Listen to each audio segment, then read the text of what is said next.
What did you miss? And those practical scenarios of the A, B, C, D, E, F that I called an acronym, and you publicly embarrassed me by saying it's not an acronym. No. Are you feeling triggered? No.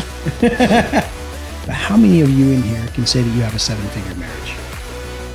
And then you just shut up. And I was like, whoa. Oh my gosh. There's a huge lie in America that you should be a self-made man. That somehow men just know everything, should just know everything, know how to do all these things. But how are we going to know if nobody taught us? If our dads didn't teach us or they didn't know how to do these things, how are we going to know?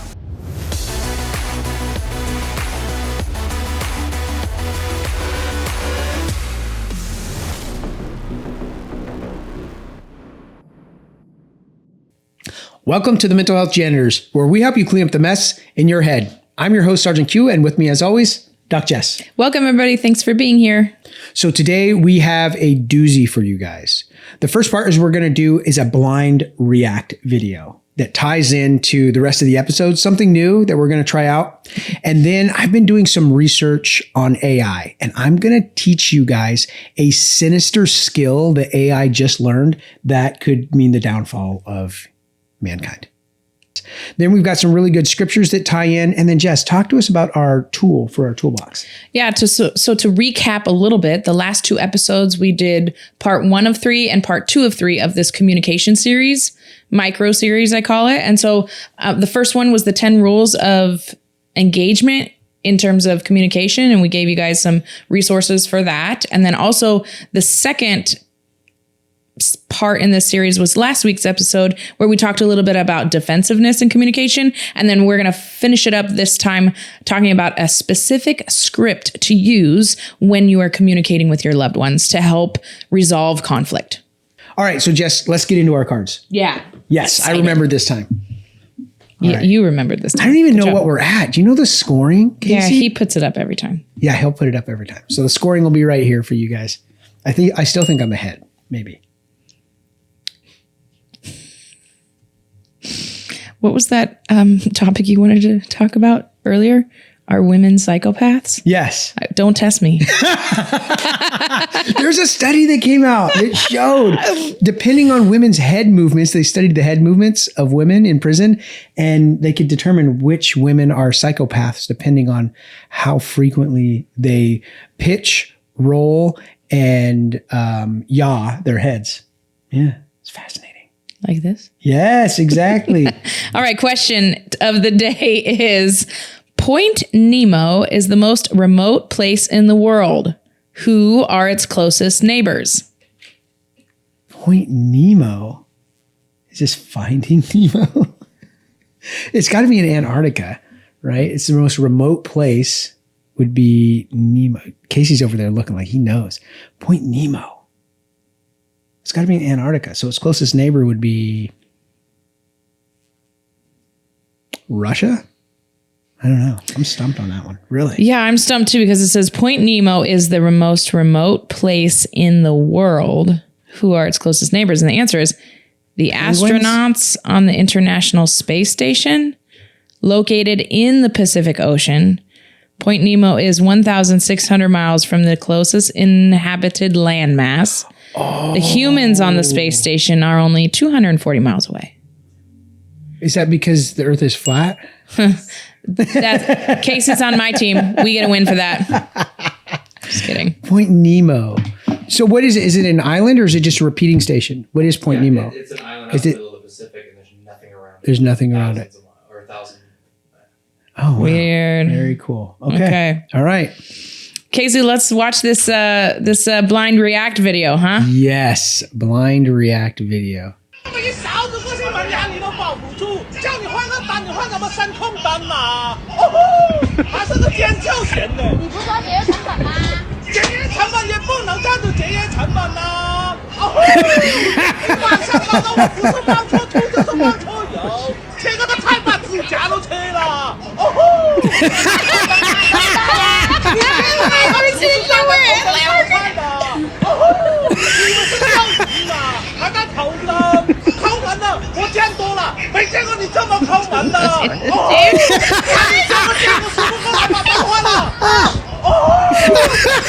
I want one of these. This is so perfect.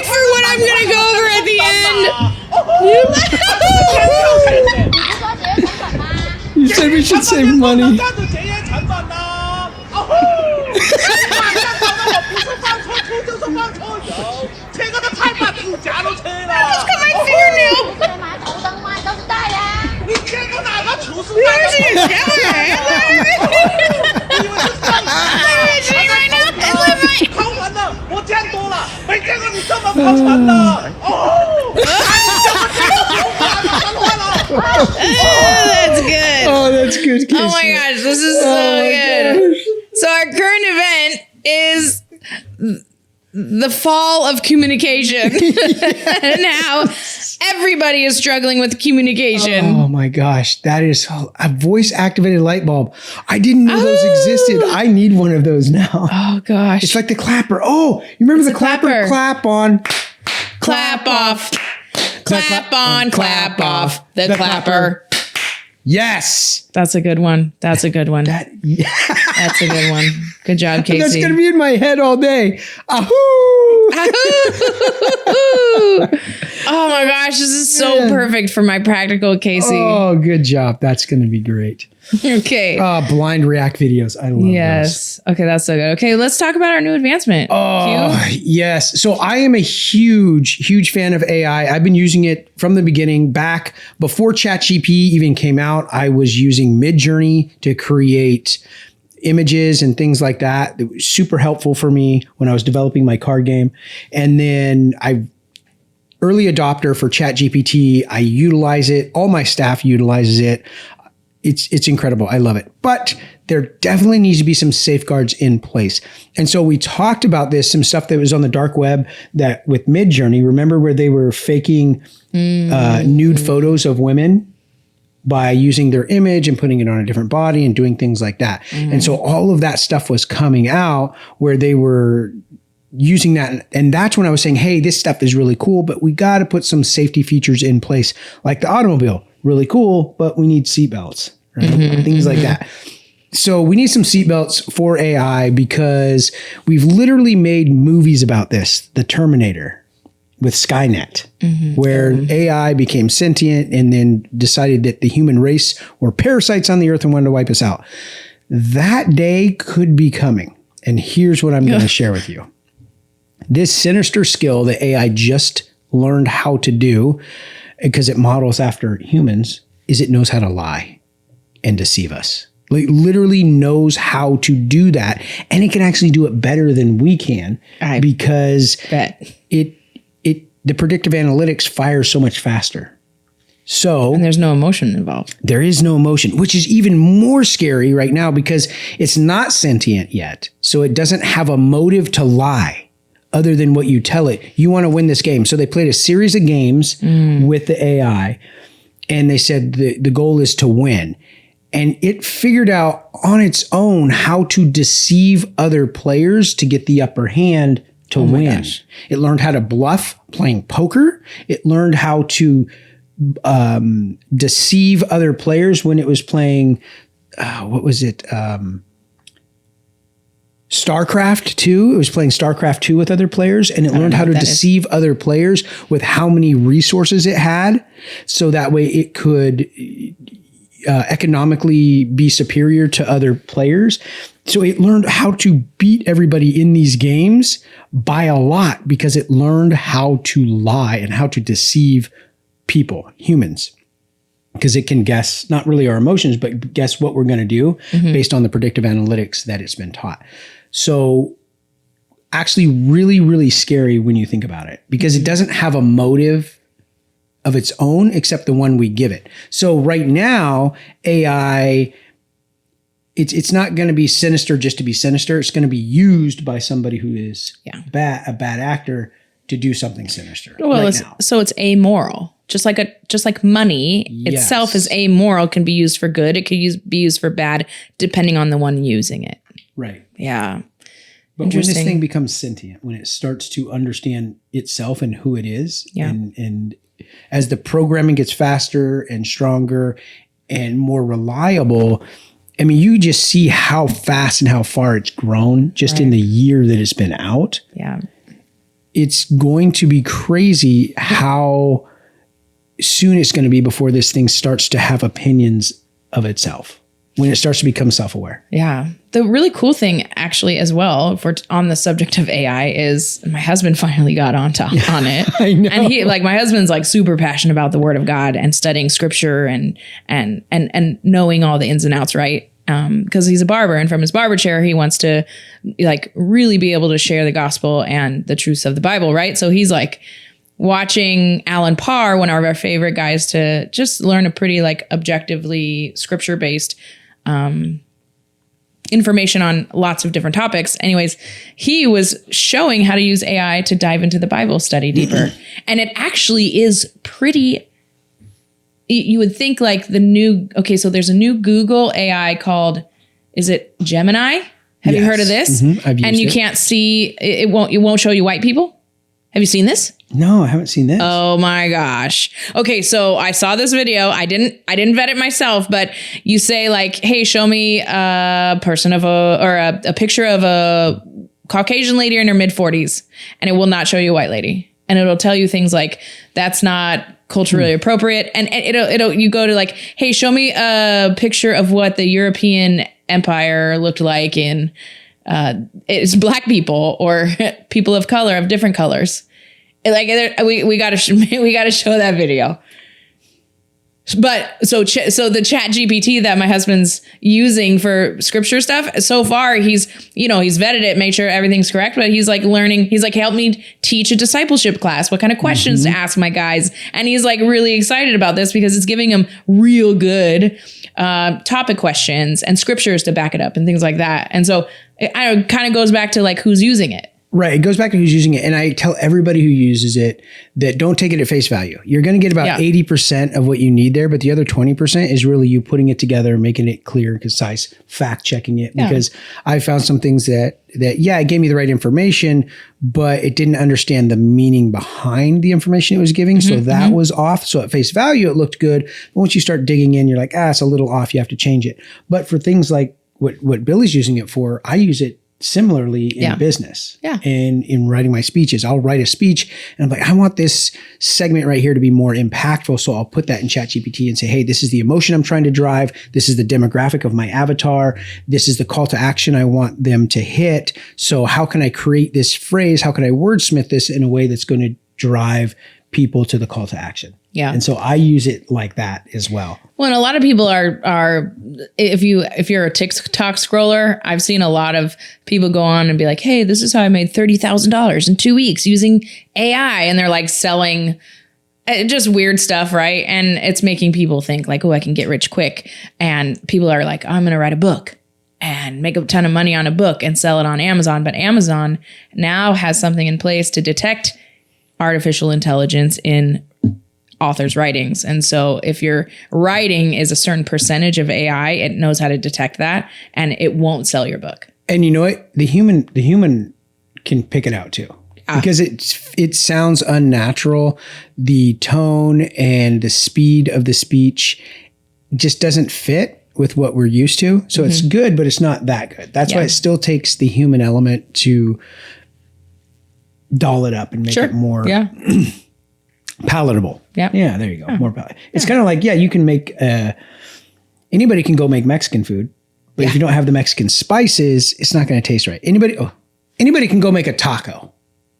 But if you don't got the right spices, the right peppers, the limon, the chiles, then it's not going to taste like Mexican food. And that's kind of what you get with ChatGPT. Yeah. They're giving you the steak and they're giving you the cheese and the avocado and the lettuce and all of the stuff you need for a taco, but they're not putting the seasoning on. That's what the human brings to it is the seasoning. You like that? How I brought tacos into this? I love It's Taco I love Tuesday. food references. So it's so funny. My buddy texted me this morning. He's like, hey, my buddy Wade, he's like, hey man, just so you know, every post that you put out, my response is always going to relate to tacos. I'm like, that's cool, bro. Just keep posting because it drives engagement. Perfect. So shout out for you, George Wade, right there, buddy. Yeah. We have a couple other followers that adore tacos. Yeah. So, I mean, that's basically what it is. Cool. ChatGPT is all the ingredients, but it still takes a cook to go in there and put the salt and all the seasonings in to taste. Yeah. Or like a personal shopper for a chef. Here's my ingredient list. Personal shopper, go get it. Yeah, that's perfect But example. the personal shopper is just bringing him the ingredients, but the chef still has to make his magic. That's right. That's right. Yeah, cool. So be paying close attention to this AI. It's not going away. We just need to put some safeguards in place and just be mindful of this stuff because it is rapidly changing and advancing. And if you're not on top of it, you're going to get left behind and be wondering what is going on in the world. Yeah. You know what? I wonder if they could do stock trades with this. I'm sure somebody's already using it. I'm sure they are. So if anybody out there is using this for stock trading, let me know. I'd love to hear your experience. And take your donations. All right. Ready for these scriptures? Yes, let's get into our scripture unpack. Yeah, Aaron. So our scriptures today are going to tie into my tool and practical, which is tying really cool, tying into the blind react that we got to do with the arguing couple. Yes. You're going to love my first scenario that we use for my practical. She says, I'm going to love it. When You're she gonna love it. says that, that's a red flag for me. It means that I'm not going to love it and everybody else is going to. Are you feeling activated? Are you feeling a little triggered? Activated and triggered, those seem like hurtful words to me right Oh now. my gosh. Okay. Well, 1 Corinthians 13:5 says that love is not self-seeking. Love does not dishonor others and it's not self-seeking. 1 Corinthians 10:24 says, let no one seek his or her own good, but the good of his or her neighbor. And Philippians 2:3-5 says, don't be selfish. Don't try to impress others. Be humble, thinking of others as better than yourselves. Do not look out only for your own interests, but take interest in others too. You must have the same attitude that Jesus Christ had. And I like these scriptures because it really ties into communication. And sometimes if you are a believer, you read these scriptures and you always think about it for your neighbor. Yeah, I see good for my neighbor. What about when you're in the midst of a fight with your spouse? I'm not thinking about my neighbor. I'm thinking about my spouse. And are you thinking about let no one seek his or her own good? We're trying to have a serious moment. Casey, do not encourage his behavior. Okay, sorry. Reset. All right, go ahead. Ask again. I'll try to be serious. Think about when you're in an active argument with your spouse. Okay. These aren't the scriptures that come to mind. No. Right? Love does not dishonor others. It's not self-seeking. No, but it should be. So how do Yes. I make that the default? That's the goal. Self-discipline, Oh, yeah. self-control, practice, unlearning, relearning. So there's two ways to learn something, right? Through repetition or through emotion. If you can tie an emotion to it, the emotion's always faster and stronger, but it's the hardest to accomplish. Repetition takes longer, but it's easier. Yeah, and this is why sometimes in marriage counseling, when I have one or the other partner in the marriage or the couple relationship feeling apathetic, I try to draw emotions out of them. So, if, for instance, I've counseled quite a bit of couples who are trying to recover from an affair, and what we call the participating partner, the one who had the affair, sometimes can feel apathetic because they didn't feel the trauma of being betrayed. And so they're like, well, why are we still dealing with this? Why can't we just get over it? Well, because you're not the one who got drugged behind a truck and all your bones broken. And it's very different and it takes time to heal. And if your wife has a broken pelvis because you pushed her down the stairs and you're trying to rebuild a relationship with her and she's bedridden, it's like, honey, could you get me a glass of water, please? You're the reason she can't get out of bed. Mm-hmm. So you're not going to be like, can't you just get over this? Right. So it goes back to that emotion, comparing a physical wound to a mental, emotional wound. Yeah. And so trying to draw, so imagine your wife in bed because of something you've done to her, like you accidentally push her down the stairs, right? And what would it look like if you were like, no, get your own water. It's been long enough. It's been 3 weeks. Her pelvis is broken. She's bedridden. You would look like a jerk. Yeah. Yeah. and yeah, I could see that. But I also like to take it a step further when just for instance, if it's the husband who is feeling apathetic and he was the participating one, I say, okay, I want you to close your eyes. I want you to see your kids 3 years from now. How old will they be? Explain to me what they're going to look like. And as they're explaining it to me, okay, now I want you to see another man coming out and teaching your son how to play baseball. You're drawing into that emotion space. That other man is their stepfather. How do you feel watching another man raise your kids? Whoo, it's usually pretty heavy at that point. And they're like, okay, what do I got to do? yeah, exactly. Yes. Yeah. So that's it. Yeah. You draw into the emotion or through repetition. Yeah. Cool. All right. Well, do you have any questions about my scriptures? You want to talk about those anymore? No. I don't. I want to go back to, I still want to stay on this, the emotion and the repetition piece. And so here's something, and since we're talking about marriage, I'm going to put this out there right now. You guys know part of my daily routine is I listen to motivational speeches all of the time. When I get up in the morning, I do it. I listen to it because it helps me. I want to be a better speaker. I want to be more impactful. So I listen to this all the time. So I'm listening to this guy, and it's a compilation. So I'm not exactly sure who it was, but he was talking to these CEOs of these Fortune 500 companies and these business owners. These guys are all 7-figure guys. They have 7-figure careers or 7-figure businesses. And he says to them, each one of you, and this is not a marriage workshop. This is a workshop for their businesses. He said, now all of you guys in here, I checked. Every one of you in here has a 7-figure business or 7-figure career. But how many of you in here can say that you have a 7-figure marriage?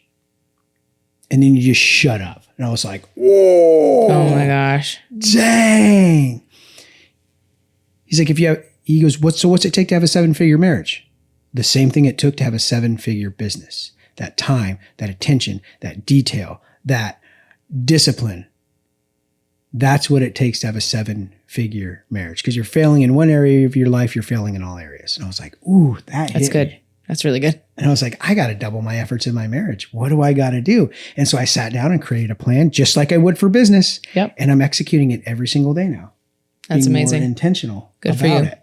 Good for you. So that, since we touched on that marriage piece and we talked about the emotion piece, like Jess just talked about, this is what you can do to draw that emotion to create behavior change, or the repetition. And so I am doing the repetition piece. It takes a little bit longer. It's a little bit more work, a little bit longer. The payoff is not as immediate, but I'm really good in that space with the discipline. I'm not really good in the emotion space. So that's the lane that I'm working in. Good. Good for you. Proud of you. There we go.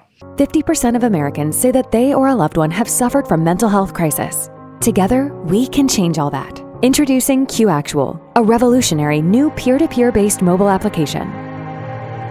Personalized to fit your lifestyle, with pinpoint GPS location in times of emergency. Connecting you to your care provider. With QActual, we will move you forward. Download QActual now and visit QActual.com. Well, this is perfect. This is going to segue right into our tool practical. So I'm going to refer back to, was it episode 44, where we started this, where we talked about the 10 communication rules of engagement that my husband and I actually learned through one of our marriage counselings that we went through. Our therapist taught us this. And it's the 10 rules of engagement that are enforceable. And so we talked about one fight, one topic, one fight. Remember that? And how you can enforce, hey, remember our counselor said one topic at a time. And being each other's advocate, right? Those were the 2 of the 10 that we talked about for that. And then we put the worksheet on our website. So you go look at the rest and practice those in your life. And then episode 45, we talked about the defensiveness and communication. Why do we become defensive, and what does defensiveness look like? And the principal rule of adults don't get in trouble. They don't have to be defensive, right? And those practical scenarios of the A, B, C, D, E, F that I called an acronym, and you publicly embarrassed me by saying it's not an acronym. No. Are you feeling triggered? No. Anyways, those ABC, agree, be curious, those things. Okay. But today we're going to talk about a specific script that we learned in how to communicate the way these scriptures are telling us to communicate in love, not dishonoring each other and not self-seeking. Okay. The script is going to be, and you can take notes or we can present some of this for you guys to download. It's going to be I see, I feel, I need, and I wonder. And in I see, I feel, I need, we're never going to say the word you. Okay? And I wonder, we can add you. But I see, I feel, I need, no you. I see is going to be specifically stating a fact that is objectively true. I see there's a light right there. Nobody in this room can dispute that. There's a light right there. I see a phone right here. Okay? I see state of fact. Objective fact. Then we're going to talk about how I feel. Because then we're putting it on us. It's my problem. Okay? I feel this way. And then I need, then we're going to communicate what our need is surrounding this situation. And then the I wonder is collaboratively bringing your partner up into the discussion so that you can help each other be more successful. So my first scenario is this. Is this clutter? I have a couple. The wife frequently piles up Amazon boxes Is that really? by the front door, causing the husband to feel overwhelmed and concerned about safety in case of an emergency evacuation. The script would sound like this. I see that there are several Amazon boxes piled up by the front door. I feel overwhelmed and concerned about our safety when the entrance is blocked by boxes. I need us to keep the area around the front door clear for safety reasons, especially in cases of emergency. I wonder if we can find a designated spot for package deliveries to prevent them from obstructing the entrance. Yeah, there's this large green can that I rented. It sits outside. Oh, how's that working for you? Not well. Okay, here's another one. Scenario, your partner often leaves their belongings scattered around the house, creating a cluttered environment. Script, I see that there are personal items left in various places around the house. I feel overwhelmed and stressed when our home is cluttered. I need us to work together to keep our living space tidy and organized. I wonder if we can set up designated areas for personal items to help maintain a clutter-free environment. So another scenario, 3. Your partner often interrupts you when you're speaking, making you feel unheard. I see that there are interruptions when we're talking. I feel frustrated and unheard when I'm interrupted. I need us to take turns speaking and actively listening to each other. I wonder if we can practice active listening techniques to improve our communication. Wouldn't that be so much better than, oh, you always interrupt me. You're such a jerk. Practically, how does this feel when you're actually doing it? Because I have no experience, but Okay. when you're doing it, like the practicality of it, does it feel weird? Does it sound, Okay. to me, it Really good sounds like question. it would feel really weird and forced and awkward. Does it really feel that way? Because just thinking about it. Okay, yes. it's not a good It's just learning any new skill. So if I ask an average person, what was it like for you to learn to drive? 10 and 2, look in the mirror, look in that mirror, Sure. look over your shoulder, look back there, look back here, and now I can make the lane change, right? When's the last time you did all that when you were actually driving? I do it every day. I There you don't go. think about it. It doesn't feel uncomfortable. Yes, It doesn't I do. feel uncomfortable. It doesn't feel uncomfortable. No, It's it's habit. autopilot. Yeah, I'm constantly checking my mirrors, checking the pacing of the car behind me. How long has this car been behind me? If I make 3 Yeah. right turns and they're still behind me, do I need to Okay. make a quick egress out of the situation? Yes. My point is, it is uncomfortable and it's awkward. Yes. So, So- how long does that last, that uncomfortableness? So what we do is we start with smaller things to practice.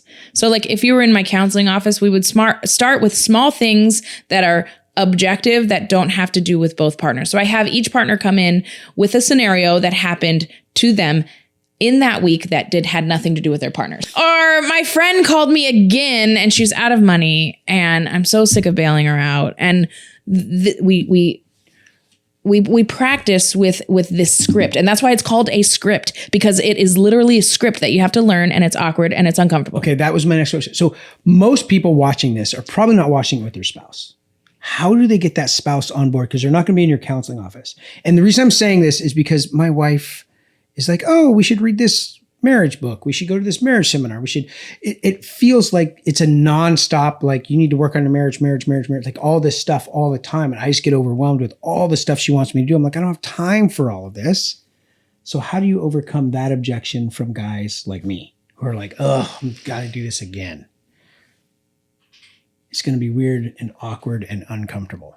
Because that's how I was resistant to this for a long time. That's why I'm asking. Yes. How do we help guys like me who are just like, can't we just move past this? Why are we dealing with this again?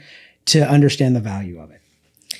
Well, first and foremost is guys like you telling us your story to normalize these kinds of things, because a lot of men shy away from these kinds of things because of the same reasons. So don't be shy to be like, hey, I took Jessica's 3-part micro series on communication, saved my marriage, taught us how to communicate way better. I suggest everybody do it. Guys, don't be shy. But the problem is people wait because they put it off like that until things are really messed up. And then this is even more awkward because they have to unlearn really, really bad habits and relearn awkward habits. So there we go. That's number one. Don't do it when you're in a conflict or there is some sort of tension. Do it when there's peace and calm in the marriage. Then introduce something like this. Sometimes that's impossible because it's gotten to a point where there's always conflict in the marriage. But yeah, so that share videos like this with people and share, hey, my friend is doing a webinar on communication. It's just, you normalize it first and foremost. And second of all, it's kind of like in the Bible when it talks about wives, if you're married to an unbeliever, you're not allowed to leave them, but you're supposed to overwhelm them with Christ's love so that it will hopefully turn them towards Christ. So unfortunately, ladies, my challenge to you is if your husbands are not willing or open for this kind of stuff, you learn it yourself and start changing yourself and to where they notice it and they'll be like, hey, actually I'm changing because I'm learning some areas that I could be better at. Do you mind if I share with you some of the areas I'm learning about where I can be better at? Approaching your spouse with humility like that softens their heart to be like, oh my gosh, that's really cool. Thank you for putting effort into our marriage. I noticed that things are. And you're not putting any demands on them. No. You're saying, I'm doing this because I want to be better. And then that's going to help them feel more comfortable about this. Yeah. It's the Bible says put heaping coals of kindness on people's heads, and just knowing that's your cross to bear. It's not to bury. It's your cross to carry. Don't bury the cross. Yeah, no, I was like, I'm not sure where this allegory is going, but I'm interested to find out. No.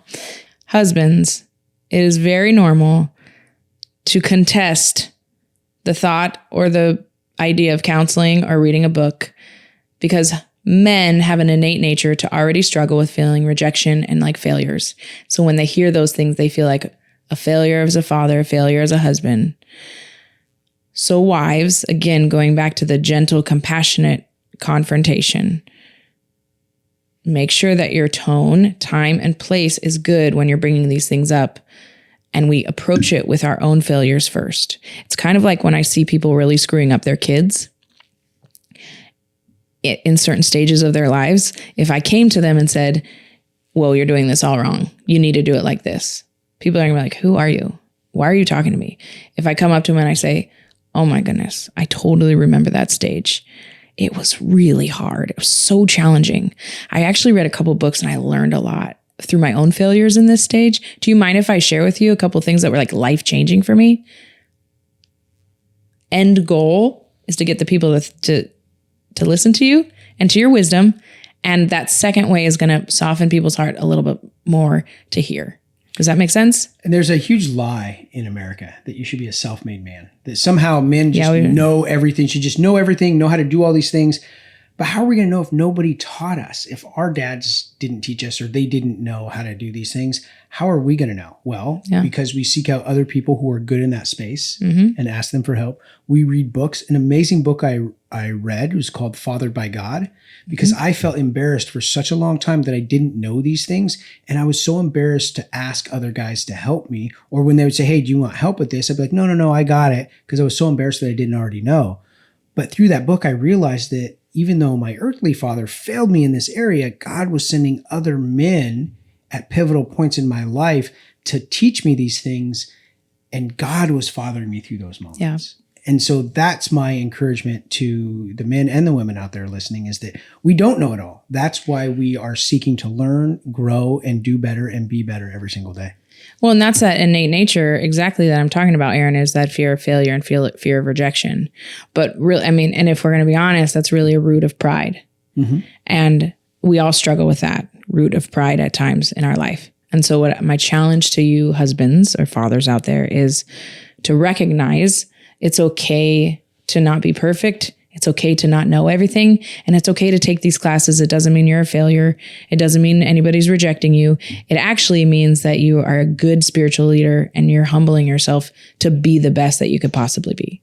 And I think if that was talked about and normalized a little bit more specifically in the church, men would be not so scared to go to that marriage class or to take that course or to read that book or to go see a counselor for marriages, because 8 out of 10 times they come to see me when it's those habits are really embedded and a lot of damage has been done. All right, you guys. Well, that's our show for today. Remember to like and subscribe. If you have questions or comments, put them in. We would love to be able to answer some of them on air. Share this with your friends and family.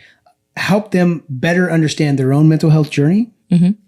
And you guys, we're always here to educate, empower, and encourage you in your mental health journey.